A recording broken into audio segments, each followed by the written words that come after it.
모든 이야기에는 클라이맥스가 있잖아요. 뭐랄까, 가장 극적인 순간이요.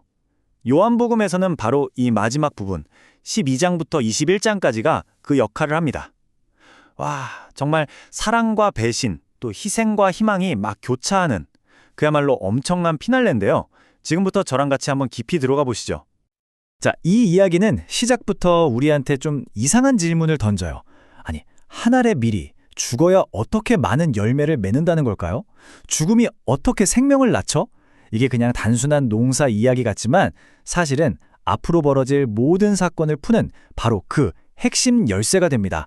이 질문 꼭 기억해 두시고 저를 따라오세요.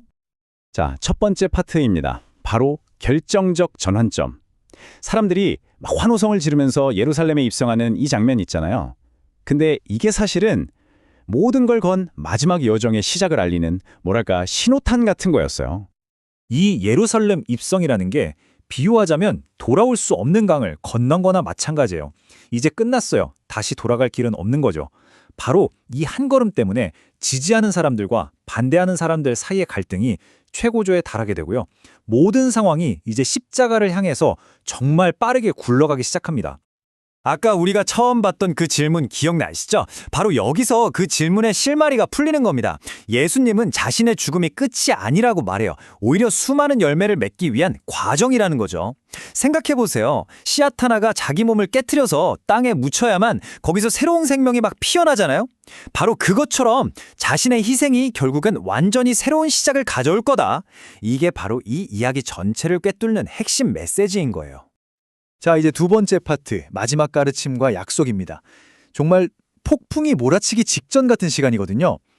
이때 예수님이 제자들을 모아서 마지막으로 그리고 가장 중요하게 남긴 가르침들이 있어요. 이건 그냥 잘 있어 하는 작별 인사가 아니었습니다. 훨씬 더 중요한 의미가 담겨 있었죠. 이 마지막 가르침은 크게 네 가지 핵심 기동으로 이루어져 있어요. 첫째는 섬김의 본보기, 둘째는 사랑하라는 새로운 계명, 그리고 성령을 보내주겠다는 약속, 마지막으로 제자들이 하나가 되게 해달라는 기도. 이 네 가지가 바로 예수님이 떠난 뒤에 제자들이 꼭 붙들고 살아가야 할 일종의 유산이었던 셈이죠. 생각해보세요.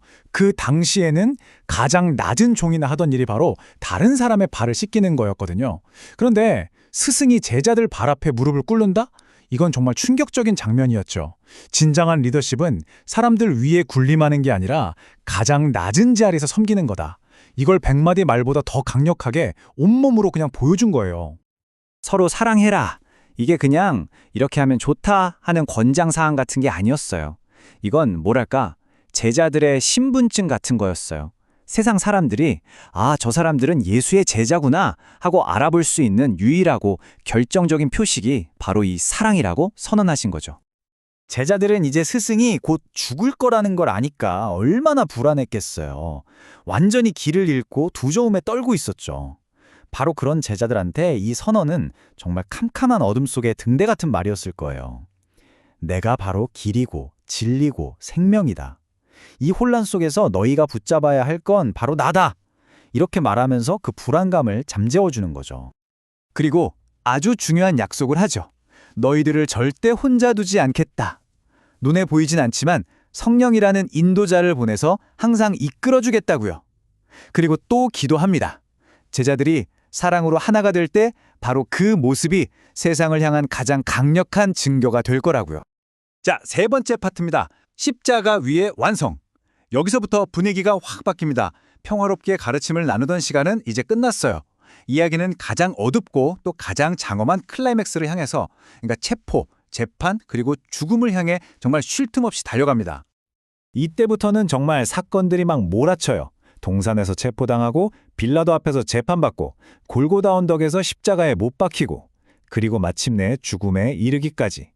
이 전개가 너무 숨가쁘게 흘러가서 이걸 보는 우리마저도 거대한 운명의 소용돌이에 휘말리는 듯한 느낌을 받게 되죠. 겉으로만 보면 어때요? 이건 그냥 한 인간의 비극적인 실패처럼 보이잖아요. 그런데 이 이야기의 진짜 핵심은 그 정반대에 있습니다. 이건 실패가 아니에요. 오히려 이 이야기 전체를 이끌어온 그 구원의 일이 완성되는 순간, 바로 그 목적이 성취되는 최고의 정점이었던 겁니다. 그래서 십자가 위에서 외친 이 마지막 한마디, 다 이루었다. 이건 그냥 끝났다는 말이 아니라 주어진 사명이 완벽하게 완수되었음을 선포하는 정말 강력한 외침이었던 거죠. 네 번째 파트, 부활, 새로운 시작입니다. 와, 이제 진짜 모든 게 끝났구나. 다들 그렇게 생각했을 바로 그 순간에 이 이야기는 역사상 가장 극적인 반전을 보여줍니다. 텅 빈 무덤에서부터 그 누구도 상상조차 못했던 새로운 시작이 펼쳐지는 거죠. 이 제자들의 병화를 한번 보세요.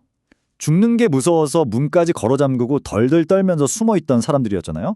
근데 어떻게 이렇게 평화와 확신에 가득 찬 사람들로 바뀌었을까요?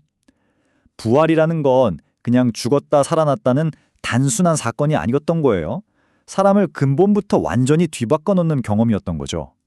두려움이 사명감으로 바뀌는 바로 그 순간입니다. 그리고 마침내 내 눈으로 보기 전엔 절대 못 믿어 하면서 가장 완강하게 의심했던 제자, 바로 도마의 입에서 이 위대한 고백이 터져 나오죠. 나의 주님, 나의 하나님이십니다. 이 한마디가 모든 의심의 벽을 허물어뜨리고 부활이 진짜 현실이라는 걸 확증하는 이야기의 또 다른 클라이맥스라고 할 수 있습니다. 그런데 이야기는 그냥 이 놀라운 기적으로 끝나지 않아요. 한때 예수님을 3번이나 모른다고 부인했던 베드로 있잖아요. 그 베드로를 다시 찾아가서 내 양을 먹이라는 새로운 사명을 주십니다. 이건 단순히 실패했던 사람을 용서해 주는 걸 넘어서 그를 회복시키고 공동체를 위한 새로운 목적을 다시 세워주는 진정한 의미의 새로운 시작인 거죠. 자, 이제 마지막 5번째 파트, 복음의 핵심 메시지입니다. 그렇다면 이 길고 장대한 여정을 통해서 우리가 진짜 붙잡아야 할 핵심은 뭘까요? 딱 3가지 키워드로 정리해 볼 수 있을 것 같아요. 바로 십자가, 부활, 그리고 새로운 사명입니다. 정리하자면 이렇습니다. 구원은 십자가와 부활을 통해서 완성되는 거고요. 진짜 제자의 삶은 섬김과 사랑으로 증명되는 거죠. 그리고 이 부활에 대한 믿음이 바로 세상을 향해서 담대하게 나아갈 수 있는 힘, 그 동력이 되어준다는 겁니다. 이게 바로 요한복음 마지막 이야기의 심장이라고 할 수 있겠습니다. 결국 이 모든 이야기는 마지막에 하나의 질문을 우리에게 남기는 셈입니다. 이게 그냥 2000년 전의 옛날 이야기가 아니라는 거죠. 바로 오늘을 살아가는 우리 한 사람 한 사람에게 던지는 도전이에요. 나는 과연 사랑과 하나됨, 그리고 이 사명을 위해 부름받은 제자로서 살아가고 있는가? 이 질문에 대한 답은 우리 각자의 몫이겠죠? 오늘 이야기는 여기까지입니다.